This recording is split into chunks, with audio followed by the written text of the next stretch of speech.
हम बकवास पर आपको खुश आमदीद। खुमार ड्रामे की अगली किस्त में आप देखेंगे कि जो कुछ कहकशां बेगम ने हरीम के साथ किया, अब इसका मकाफात अमल इनके सामने आ रहा है। कहाँ फाइज से कहकर हरीम को तलाक दिलवाने वाली थी और कहाँ एक सेकंड में इनकी अपनी बेटी और पूरे का पूरा घर उजड़ कर रह गया।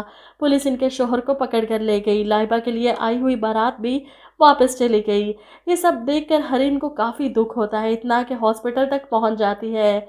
और फाइज के तलाक देने वाले सीन ने इसे इतना ज़्यादा जहनी टॉर्चर दिया कि इसका मिसकैरेज हो गया। वहीं कहकशां बेगम घर आती हैं तो लाइबा अपनी बर्बादी का जिम्मेदार अपनी माँ को ठहराते हुए इन पर चिल्लाती है और तब इन्हें अपनी तमाम गलतियों का एहसास होता है। इन्होंने कौन कौन सी ज्यादतियाँ हरीम के साथ नहीं की, कैसे कैसे घटिया इल्ज़ामात उस पर नहीं लगाए, ये सब इसी की वजह से हो रहा है। ऐसे में इन्हें अपना ये महल जैसा घर भी छोड़ना पड़ेगा जिस पर इन्हें नाज था। इनका सब कुछ ख़त्म हो गया। जिस गरूर और तकब्बुर से ये हरीम को नीचा दिखाती थी, आज वो सब कुछ इनके हाथ से छिन चुका है। अपना सामान पैक करते हुए लाइबा के पास आती हैं कि बेटा ऐसे क्यों बैठी हो, जिस पर लाइबा अपनी माँ से कहती है कि आपने हरीम भाभी के साथ अच्छा नहीं किया, इनकी बद्दुआ हमें ले डूबी।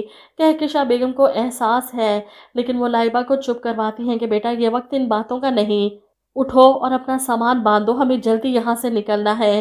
वहीं दूसरी तरफ हरीम की आंखों के सामने जो कुछ हुआ वो इस पर खुश होने के बजाय दुखी है और सोच रही है कि जो कुछ लाइबा के साथ हुआ मुझे इसका बहुत अफसोस है, क्योंकि ये सब मेरे दिल पर गुजर चुकी है। वो चाहती तो सबको इकट्ठा करके बता सकती थी कि इन्होंने मेरे साथ इतना बुरा किया तो देखिए इनके साथ क्या हुआ, लेकिन असल में इसका दिल इतना अच्छा है कि किसी के साथ बुरा होते देख वो खुद तड़प जाती है, चाहे वो दुश्मन ही क्यों ना हो। वो अपने वालिद को ये सब बताती है, फाइज ने गलत फहमी का शिकार होकर मेरे साथ जो कुछ भी किया मैं इसे भुला नहीं सकती। ऐसे में इसके वालिद कहते हैं कि तुम बिल्कुल ठीक कह रही हो, लेकिन तुम्हारा असल मुजरिम तो नासिर है। वहीं दूसरी तरफ फाइज अपनी माँ से कहता है कि आप अपना सामान लीजिए और लाइबा को लेकर जल्दी से यहाँ निकल जाएं। ये सुनकर कहकशां बेगम फाइज से कहती है तुम नहीं जाओगे हमारे साथ, जिस पर फाइज इन्हें बताता है मैं यहाँ से नहीं जा सकता, मेरा अरेस्ट वारंट निकल चुका है, पुलिस किसी भी वक्त यहाँ आती होगी मुझे गिरफ्तार करने। जिस पर कहकशां बेगम तड़प जाती हैं लेकिन क्यों, तुम्हारा तो इस सब में कोई ताल्लुक भी नहीं, इन सारे पेपर्स पर फुरकान और अयान का नाम है, तुम तो कहीं भी नहीं हो। जिस पर फाइज कहता है लेकिन मैं आपका बेटा तो हूँ ना, भाई तो यहाँ से फरार हो गए, इस सब से बच गए, लेकिन मैं नहीं बच सकता। वो अपनी माँ और बहन को फ़ौरन गाड़ी में बिठाता है और यहाँ से रवाना करता है। वहीं दूसरी तरफ आप देखेंगे कि नासिर जो अब तक खुश और मुतमईन है क्योंकि अच्छी खासी रकम वो निकलवा चुका है कहकशां बेगम से और अय्याशियाँ करवा रहा है, शादी की ढेर सारी शॉपिंग, खुला पैसा।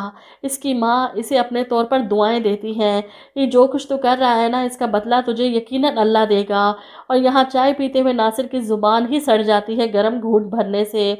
माँ ने तो दुआ दी थी लेकिन इसको तो वो बद्दुआ बनकर लगी। जिस कमाई पर वो घर वालों को याशियाँ करवा रहा है और अपनी शादी की शॉपिंग करता फिर रहा है, वो कमाई किसी के घर को उजाड़ने की है, किसी पर झूठा बहतान लगाने की है। अब इसका मकाफाती अमल रह गया है जो जल्द ही इसके सामने आने वाला है।